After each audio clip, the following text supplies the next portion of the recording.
All right, we're live. Hey guys, once again, Frank with TITHE.LY. Great to see everyone. We've been getting a lot of folks jumping on the show live, so appreciate you coming. Appreciate you if you're watching it recorded. Either way is awesome. I'm pumped for our guest today, Randall from Grace City Church. You're the founding pastor and lead pastor, and you happen to be in, I guess, La Jolla, but San Diego at large. So we're kind of in the same Yeah, city. yeah. And we've known each other for a few years now through a mutual friend, Russ Mhm. Cantu. Yep. So, man, it's great to have you this morning. Thanks, man. Appreciate it. Great to be Yeah. here. And you're coming to us live from your home office, it looks like. Yeah, basically in the living room right here. That's So right. if you see my kids running around, my wife running this way or that way, that's what's happening. We're Perfect. here at home, Look, sheltered in place. it feels like every show that we've been doing these for a month now, every morning, for the most part, and I've increasingly had kids running around behind me. So as much Hey. as we try to, like, I'm like sheltered in place in the office. Really, it's just a bedroom, but like up away. Yeah. But they still manage to make their way in here. So Oh, yeah, um, yeah. They got to make their cameo for the live feed, you know? yeah, It's yeah. part of I it. was talking with a friend, someone coworker to at TITHE, and they're like, "Well, so far so good. Hopefully, one of them doesn't run on camera naked behind you, like after a shower." So that Yeah. hasn't happened. We're I doing worry good. about that with my kids. Most definitely. Just running through. Oh, yeah. Um, Oh, yeah. well, cool. Why don't you give the audience a little background on you, like, who you are, how you got into ministry, how you decided to plant a church, and we can kind of go from there. Cool. Yeah. Believe it or not, I've been in ministry for about 15 years. So Come on, I, you're only like I'm, 22, no, so. dude, I am 37 years old. I almost forgot the other day. I was like, am I 38? I'm like, no, I'm 37. But yeah, I've been in I ministry do the for same thing. 15 years and started out in youth ministry. So did that for 8 years. It was a blast. Loved it. That's where God saved me when I was a kid. I was in youth ministry, and it was a friend who invited me. So God saved me in that space, and just really felt called to that. And then a friend called me and said, "Hey, would you consider planting a church?" And he was one of the youth pastors in my life that really invested in me.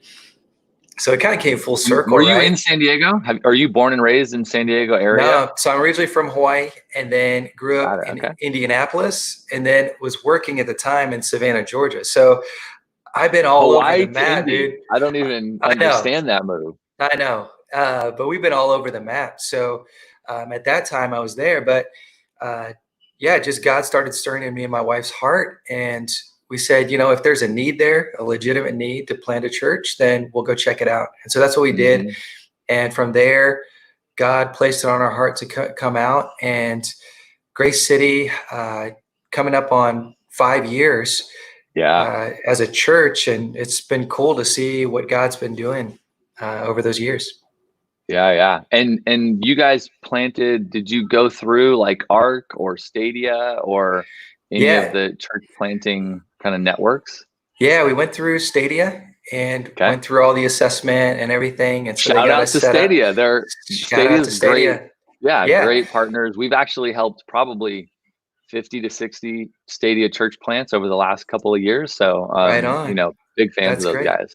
Yeah, yeah. So we love it, and yeah, we've been going, and so right now we're in a season where we've been talking with a church that's in our neighborhood, in our community, that has been here for about 40 years, but it's a 150-year-old church. So it's the Wow.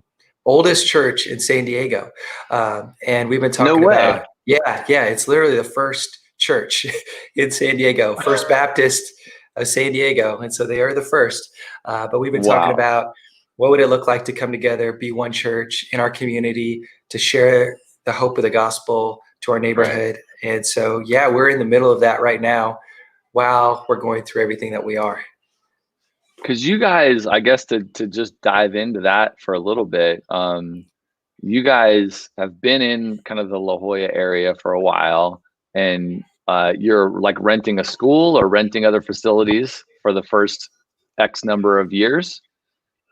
And Yeah, then yeah, how did we were you there. make contact with this church and build that relationship? And aren't you guys meeting in that building now? Like, are you, what Yeah, does we it look, were. We what does it were. look like to like join forces with another church that's been around for 150 years?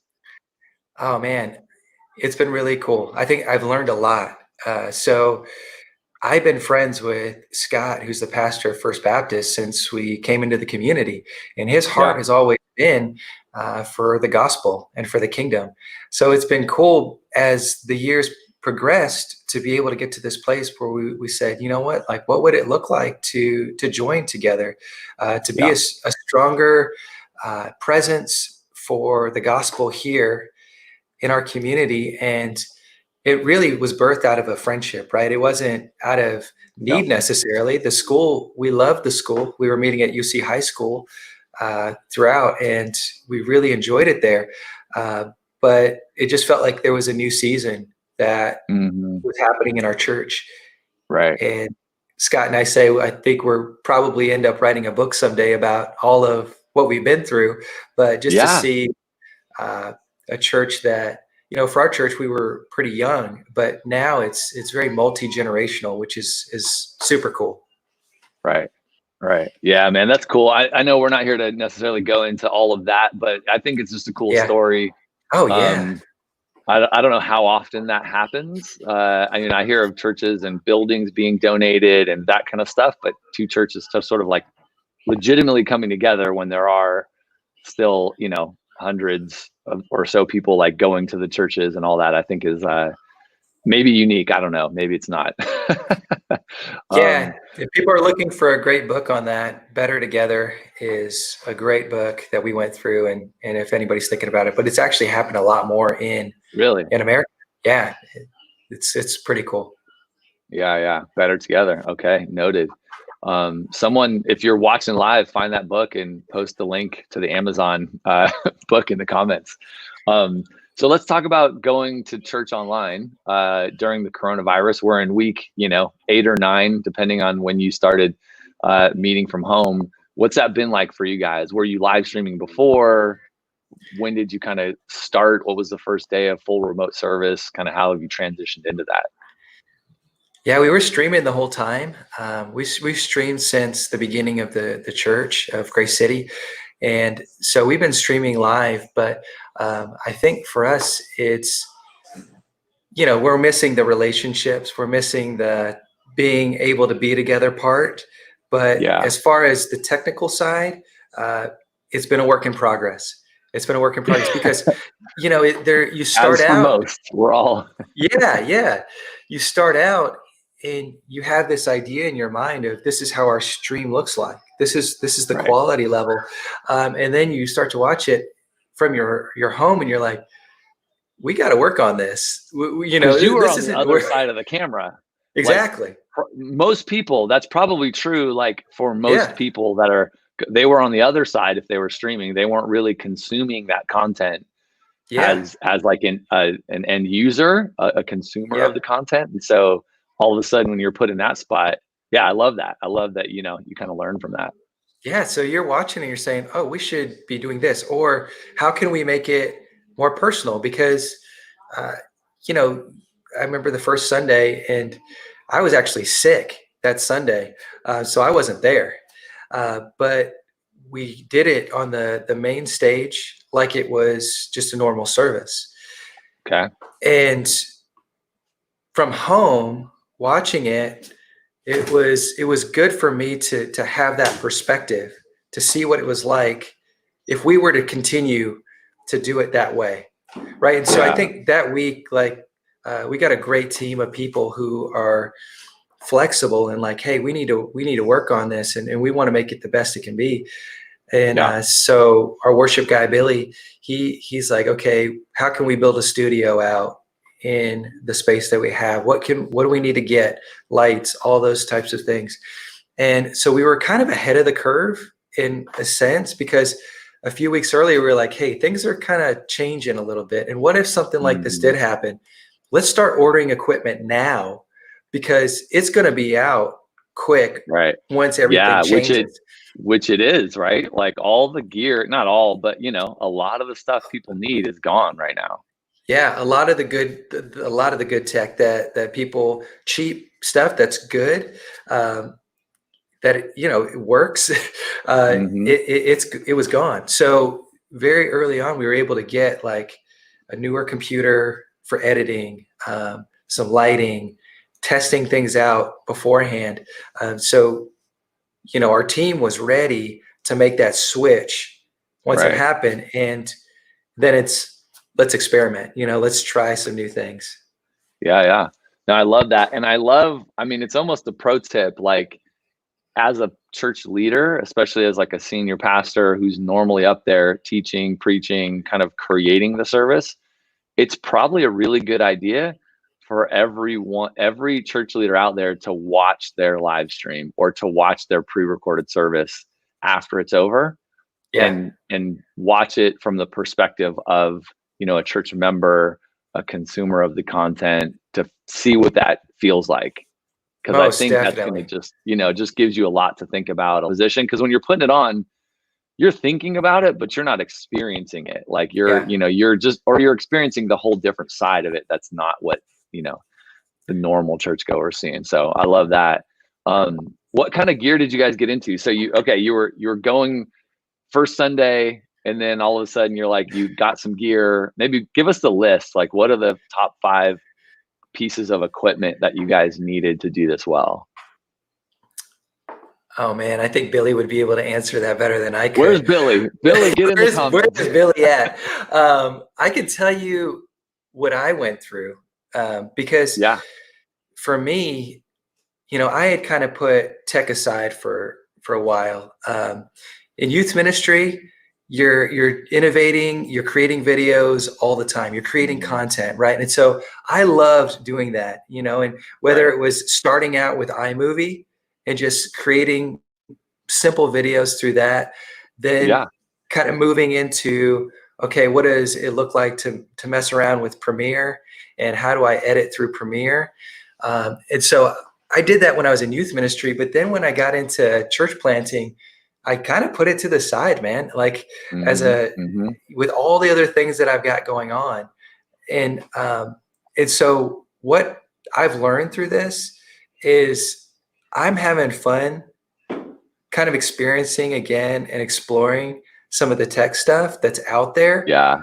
that I wished I had when I was a youth minister, right? Because it would have made my life so much easier to create content, because you had those camcorders, or something like that, and Yep. you're trying to like plug in this thing and make it. Now it's like you take your You phone just and, grab this, right? It's dude, like, yeah, and also like a camera, like it'll wirelessly go to your, if you have the app or whatever, it'll go to right, your right. computer and all that. So it's crazy just what's available now, and being able to edit something at a high quality is so much easier.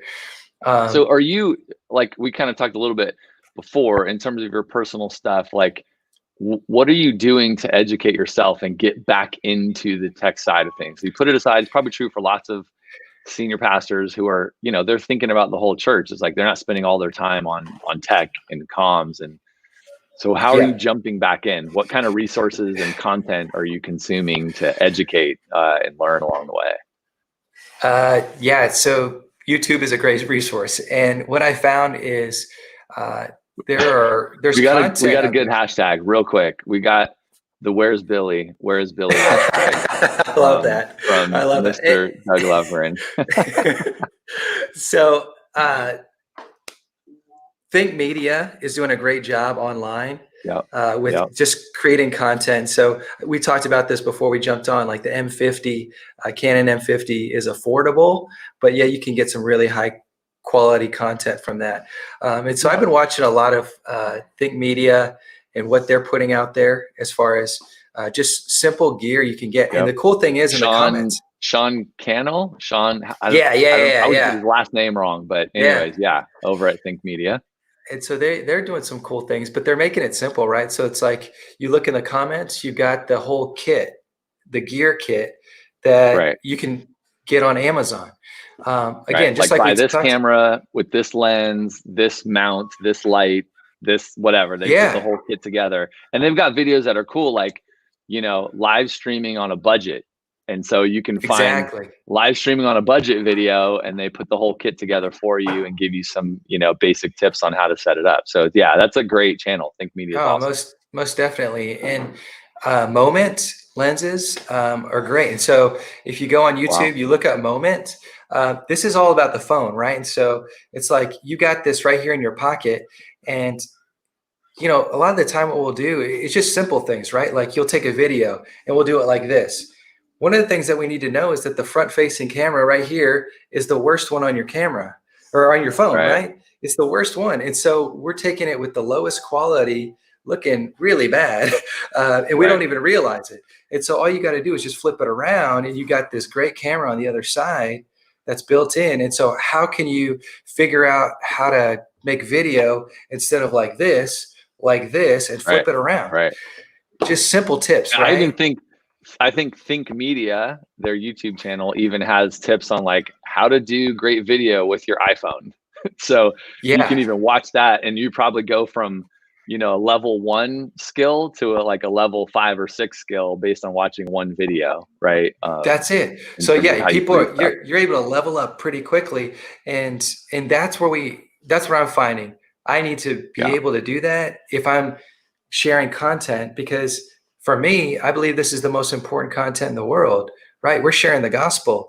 And so how am I sharing the content with the level of quality which it deserves, right? It should be at a high quality that we're doing this, and it's not going to break the bank to do that. So being able to just quickly, hey, what does it look like to do this on my phone? If I want to upgrade a little bit, you can get lenses for your phone from Moment. Watching some of these videos, just getting, like we talked about earlier, like a little Joby tripod, and being able to have that available. Like better lighting, a little bit better lighting helps the video quality a ton. Oh man, little bit better camera, right? Yeah. Like you're using a Logitech, what did you say? Yeah, so the webcam is a Logitech Brio. It's a 4K camera right on your computer, right? And so what it does is, this thing's amazing. It'll adjust lighting and everything behind you to make it a high quality resolution. Right. Like it's significantly better, the quality of this simple webcam, Logitech Brio. Okay. What was it? Probably I don't know, $100 or something like that. Maybe a little more. This was like 200, but okay, $200. Yeah, but you can get, it's $200 for the quality of what I see right now compared to the normal MacBook camera is night and day better. Yeah, and I didn't realize that, right? For a long time, I didn't realize that that's what I'm working with. So right. Yeah. So what kind of content? So there's all these. Everybody go check out Think Media. They'll tell you all this stuff. They're better at the tech gear than we are. Oh, most definitely. What kind of content are you guys producing? Like when you're, so I need some better gear. I love what you said. Like the quality of this content needs to be better because it's the best message. It's the greatest message ever told, right? So we should make sure it's coming through great. Like what kind of stuff are you guys producing other than your weekend live stream? What other stuff are you guys doing? Well, there's always going to be update videos and things like that you're going to be working with, right? And so doing those types of things. But for me, one of the things that I've been experimenting with is doing just a Monday, every Monday, breaking down a verse that we're memorizing as a church. And so I started, if you were to watch some of the earlier videos, again, I'm doing it like this, right? I'm doing the front facing thing, low quality, bad lighting, all of that stuff. And in my mind, I'm thinking, this doesn't look great. So how can I start to do some simple things that will help to make this better? So I've been experimenting with just doing that every Monday, just trying to make this a little bit better. And one of the editing softwares that I found that's super simple, and you can get it on your phone, is Adobe Rush, Premiere Rush. And it's cool because I had Scott, who's one of the pastors that I work with, right? He asked me, he said, what are you editing on? How do you get those words on the screen? That type of thing. Yeah, And how'd you add that? Yeah. yeah. And it's like, dude, it's super simple. It's Rush. It's Premiere Rush. You can get it on your phone. You'll do a video with your back cam from your iPhone, and then you'll edit it on your phone with Adobe Rush. I can, yeah. Usually what I'll do is I'll edit on my computer because I kind of like to see the detail a little bit more. Right. There are plenty of people and videos on how to do it through your phone. So it syncs up with your phone, with your iPad, with your desktop, whatever you've got. Just that was the amazing thing about Rush. And so getting back into this, I'm like, dude, I wish I had this back when I was creating content as a youth pastor. Yeah, totally. So Monday videos, any other stuff that you're trying to do? Well, we're trying to explore what it would look like to do something like this, right? So something where we would be able to have just talking about big issues that are going on in the world right now, and creating content around that, Q&As, that type of thing. So we do like a Wednesday prayer live stream that goes out, but those are some of the things that we're doing. But I think there's other ways that we can engage, and so I don't want to just start it, right, and then we don't do it like a few weeks later. Like, I want it to be sustainable. So I'm like trying to do the research on making sure that when we start it, we do it right, and we do it at a high quality. Yeah, we started doing these kind of live interviews. We're on week 5. Yep. I think you should get some of the kids and the wife in the camera right now, just because we can hear them. So we're like, we might as well meet them. So it's totally fine. Oh, there it is. That's my world right now. So no, I get it, man. I got 3 kids, homeschooling, trying to run over here. They're on pretty much every show, so I'm surprised they haven't come in yet. But we've been doing this. This is week 5. We've been doing them every day, and they're pretty low key. There's not a whole lot of production going on, but this tool called StreamYard is fantastic for letting you put a little background in, having a couple guests. You can get 2-3 guests on pretty easily. You can share your screen. So it's a great tool. It's really cost effective. I don't remember exactly, but you could probably go to StreamYard.com, see their pricing. It's like $20 a month or something like that. But it lets you kind of, like, Zoom is amazing for lots of things. We use Zoom all the time for lots of stuff, but Zoom doesn't give you kind of the way to brand it with your background and some of these other little elements. So StreamYard is like where you can put a show like this on, and it's super easy to do. So it's low cost, really easy to use, and gives you like a little bit more from a branding and customization perspective than like Zoom does. So we've been loving it, like StreamYard for anybody. And if you guys are looking into doing it, just check out StreamYard. It's a great tool. Yeah, I'm gonna check that out. Check that out. Well, I guess, like, in wrapping up, anything that you guys have been learning about, and like we talked about tech, we talked about some of the kinds of content you're creating. Like, what are you learning about what's really connecting with your church, like with the members, whether it's in the live stream or your Monday videos or your prayer times? Like, where do you feel like, man, we're figuring this out? This thing that we're doing digitally is really working. Oh, I don't know if we're at that place where we're like, man, we're crushing this or that. Just learning and work, like you feel like you're making progress. I just have to acknowledge, it's hard for everybody, right? It is hard to do this, and I think the biggest win for us is just making sure that we're connecting with the people, and that we're listening, and we're answering the questions that people are really asking, and that we're, like on the prayer stream, we got a section where people are making comments and they're adding prayer requests and all that. And so I think just staying connected to people is the most important thing, and the personal touch. It's not going to be through a video. that's going to make the huge difference. It's going to be through a phone Right. call. It's going to be through a text message. It's going to be through the regular connecting. phone, like you call people. Exactly. Yeah. Like, Yeah. no Yeah. video. Yeah. That's Yeah. amazing. So we'll do FaceTime. I FaceTime with people, and there is that Zoom fatigue. I feel like people are experiencing right now too. But yeah, just trying to do the best we can with what we have, and do it at a quality that I feel like is going to be something that is helpful to people. Yeah. No, connecting is everything.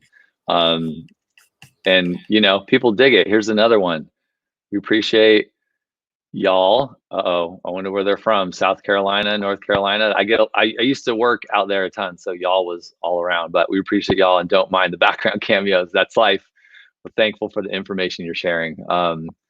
So appreciate that. Thanks for the shout out. And Randall, man, this has been great. And I think, all the tech, how we do it, it's not really the point. It's just like, can we make what we're delivering, the quality super high, because we want to connect with the people and make it engaging. And it's just different, right? I think all of us are learning that connecting digitally is so different than connecting in person. Yeah. And just love all the practical tips you shared today, your experience, what you guys are going through, and appreciate your time, man. Thanks for coming on. It was a blast, man. Thanks, everybody. Yeah. If you're joining us, man, say hi to Randall. Give the show a like, comment, anything like that, and we'll be back tomorrow, 9 a.m. Pacific, talking to more church leaders during COVID-19 and doing church online. So appreciate you guys. Randall, thanks again. Have a great time preaching this morning. I know you're recording after this, so have a good one.